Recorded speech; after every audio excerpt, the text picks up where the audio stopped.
SOMA was released by Frictional Games on September 22nd, 2015. Frictional Games has a reputation for bringing horror to life, and SOMA proves the studio has continued to improve its storytelling with each new release. They are the twisted minds behind the Amnesia and Penumbra franchises that were released between 2007 and 2013.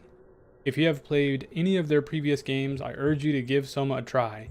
It feels like the developer has really grown into their genre and fine-tuned their craft. If you are new to the developer, this is a great representation of their work.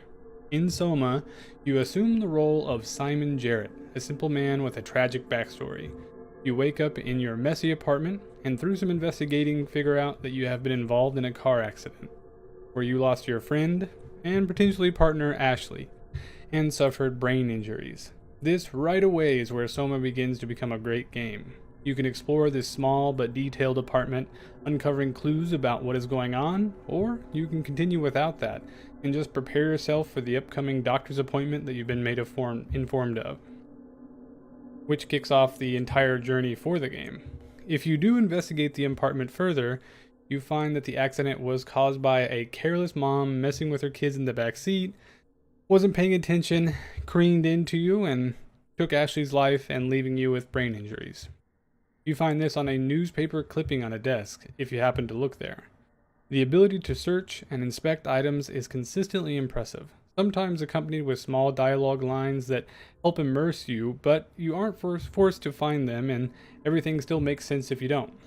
SOMA toes that line of having a lot of content, but also making sure that the game progresses, and doesn't force you to find the hidden item or anything that ends up just feeling like busy work. SOMA is telling a story, and goes out of its way to make sure the mechanics and progression don't get in the way. SOMA rarely gets into the standard puzzles or level designs that, everything has kind of gone to. You aren't moving boxes over pressure plates or sticking relic pieces into yet another door. None of that nonsense. Your actions will always have purpose, and that's pretty refreshing. The environment in SOMA is the reason you will keep playing.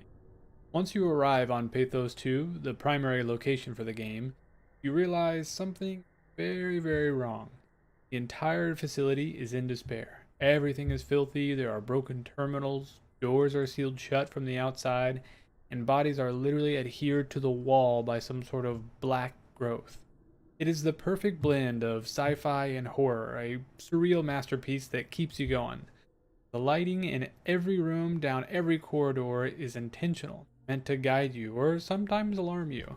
The game is dark, but you are rarely fumbling around blindly, but it's always just dark enough that any well-lit area becomes a beacon of relief.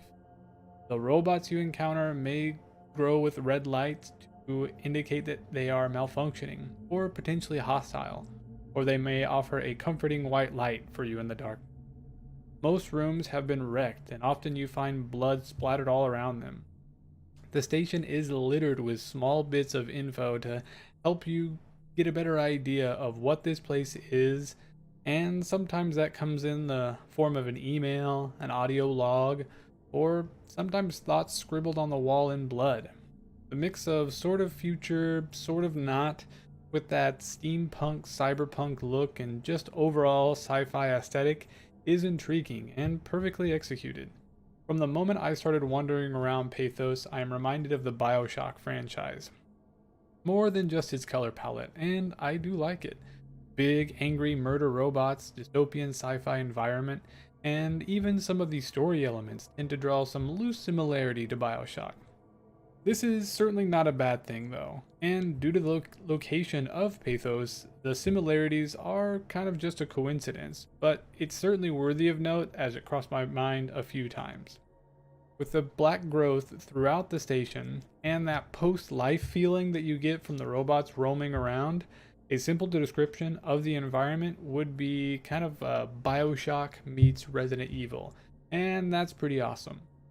The graphic quality in this game is constantly impressive. The level of detail given to even the smallest of items is admirable, and more than you might expect coming from a smaller studio. The developer did not hold back when it came to making sure everything looked great. The scale of some of the environments is truly worthy of AAA status. Even though this game may have a couple of years on it, I play games today that cannot match its texture, shadow, and overall graphic quality. The environment, matched with the heart-pounding sounds throughout, really serve to immerse you into this world. Soma starts as a mystery where you need to figure out why you are here, where here is exactly, and really even when you are.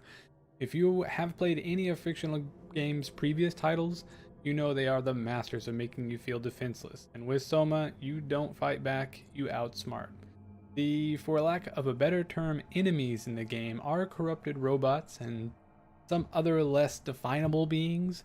You have to navigate the world around them or with them, and sometimes it isn't clear which is which. There are a few robots that are clearly aggressive, the hulky, charging robot, and the being that you don't make eye contact with and yet will still haunt my dreams somehow, even though I never got to look it directly in the eye, and then some other robots that verbalize they're angry with you. However, there are more than a few situations where you have sort of a half conversation with the robot that just kind of leaves you uneasy.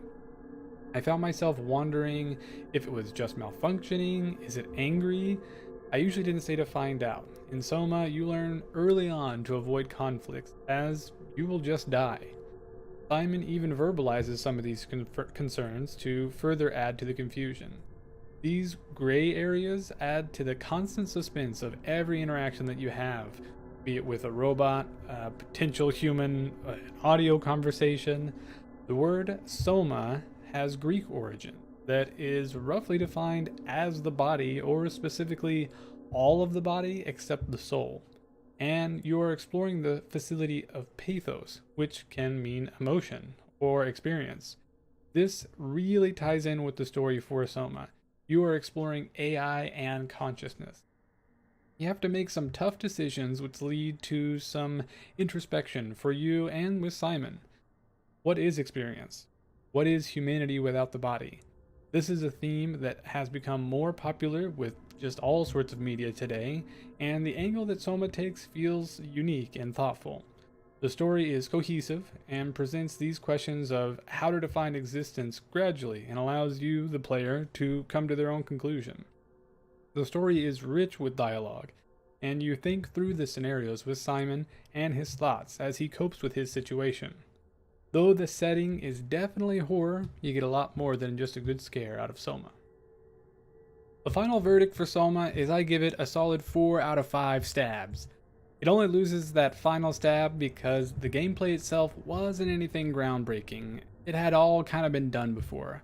However, it is absolutely worth taking a stab at due to its amazing graphic quality, engaging philosophical story, and all-out truly scary gameplay.